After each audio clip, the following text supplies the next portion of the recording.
মৃত্যুর ফিতনা কি জানেন? শয়তান চায় ওই সময় আপনাকে গুমরাহ করতে। এই জন্য রাসূলুল্লাহ সাল্লাল্লাহু আলাইহি সাল্লাম যখন জেনেছেন যে মৃত্যুরও ফিতনা আছে, তাই তিনি এমন কোন সালাত আদায় করেননি যেই সালাতে তিনি মৃত্যুর ফিতনা থেকে আল্লাহর কাছে আশ্রয় না চেয়েছেন। ইমাম মুসলিম সেই হাদিসটাকে কোট করেছেন যে রাসূল সাল্লাল্লাহু আলাইহি ওয়াসাল্লাম বলেছেন, যখনই তোমরা শেষ তাশাহুদে বসো, তাশাহুদ দুরূদ শেষ হয়ে যাওয়ার পরে তোমরা চারটা জিনিস থেকে অবশ্যই আল্লাহর কাছে আশ্রয় চাইবে। তার একটা হচ্ছে আল্লাহুম্মা ইন্নী আউযু বিকা মিন ফিতনাতিল মাহইয়া ওয়াল মামাত। আল্লাহ, আমি তোমার কাছে জীবন এবং মৃত্যুর ফিতনা থেকে তোমার কাছে আশ্রয় চাচ্ছি। এটা অত্যন্ত জরুরি। মৃত্যুর ফিতনা থেকে যে ব্যক্তি আশ্রয় না চাইবে, সে মৃত্যুর ফিতনায় পতিত হয়ে যেতে পারে। ওই সময় আল্লাহ সুবহানাহু ওয়া তাআলাকে সে গালি দিয়ে ফেলতে পারে। ওই সময় সে মুখ দিয়ে কালেমা নাও বেরোতে পারে, সে মুখ থেকে যা ইচ্ছা তাই বেড়ে যেতে পারে।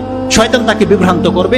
এই জন্য আল্লাহ চাইলে আবার আপনাদের সাথে দেখা হবে কিনা জানি না, তবে এই মৃত্যুর জন্য, ভালো মৃত্যুর জন্য দুইটা কাজ আপনারা করবেন। মৃত্যুর ফিতনা থেকে আল্লাহর কাছে সবসময় আশ্রয় চাইবেন, আর সবসময় আল্লাহ সুবহানাহু ওয়া তাআলার প্রতি ভালো ধারণা রাখবেন। আল্লাহ আপনার সাথে যা কিছু করেছে আপনি মেনে নেন যে আল্লাহ, আমি তোমার উপর সন্তুষ্ট। মৃত্যু পর্যন্ত আপনি আল্লাহর উপর সন্তুষ্ট থাকেন এবং আপনি আশা রাখেন ইনশাআল্লাহ হলে যে আল্লাহ আপনাকে ক্ষমা করবে।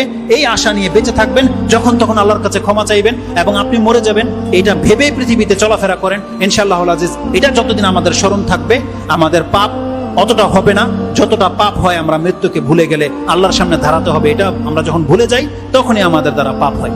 যেই বিপর্যয় সারা পৃথিবীতে ছড়িয়ে আছে, আল্লাহ তুমি আমাদেরকে সেই বিপর্যয় থেকে মুক্ত করে দাও।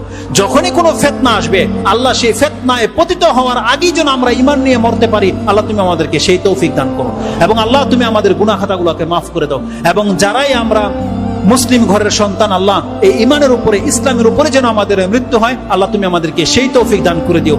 সর্বশেষ একটা আয়াত শুধু বাকি থেকে গেছে, এটা বলাই হয়নি, যেটা শুরু করেছিলাম, আর এটা প্রত্যেক খুতবায় আপনাদেরকে শোনানো হয়। কি?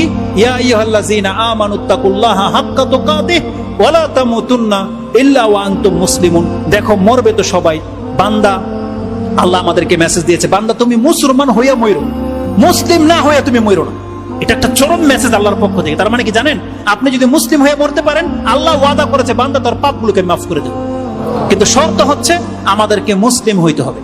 ইসলামের বিপক্ষে কোনো কথা বলবেন না, আল্লাহ এবং কোরআন রাসূল ইসলামের বিপক্ষে কোনোদিন পদক্ষেপ নেবেন না। আমাদেরকে মুসলিম হয়ে মরতে হবে, তারপর আল্লাহর কাছে ক্ষমার আশা করতে হবে। আল্লাহ সুবহানাহু ওয়া তাআলা যেন আমাদেরকে ক্ষমা করেন। ইয়া রাব্বাল আলামিন, সুবহানা রাব্বিকা রাব্বিল ইজ্জাতি আম্মা ইয়াসিফুন ওয়া সালামুন আলাল মুরসালিন ওয়ালহামদুলিল্লাহি রাব্বিল আলামিন।